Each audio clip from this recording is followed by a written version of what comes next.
Last week we watched a real estate truth come to life, a real power move in negotiations. But this move can be fatal to the deal when it doesn't work out. It's risky, but it's very strong when it does. Here's the story. Our buyer client had her home inspection on Halloween, and the list of items that came up was true to theme, ghastly. The gutters were draining the wrong direction, rotting out the fascias. The roof, chimney, electrical panel, all toast. There was a buried tank, possibly leaking oil into the soil, and more. It went on from there. Still, the buyer really wanted this to work out. So we sat down, did some triage, and figured out what were the non-negotiables, and tried to figure out how to get there in the negotiations. But that night, after sleeping on it, overwhelm set in. The thrill was gone.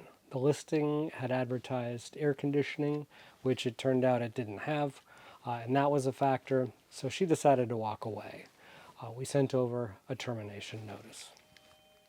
Minutes later, the listing agent called. He said, "Wait, what can we do to hold this deal together?" So I explained the issues that came up on the inspection, the missing air conditioning unit, all of it. A little while later, he called back and said, seller is willing to install air conditioning and take care of the buyer's concerns that came up on the home inspection. We were completely stunned, and the buyer actually started warming back up to the idea of living in this house. What if we had demanded all these things in an air conditioning unit up front in our inspection response?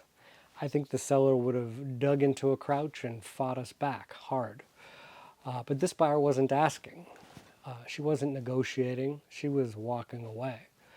And that completely changed the dynamic, where the other side now wanted to pull us back to the table, and the onus was really on them to make it worth our while.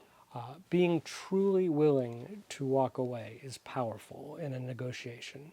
Not bluffing, not posturing, but actually being ready to lose the deal. That's not something to fake, and it's not the right move in every case.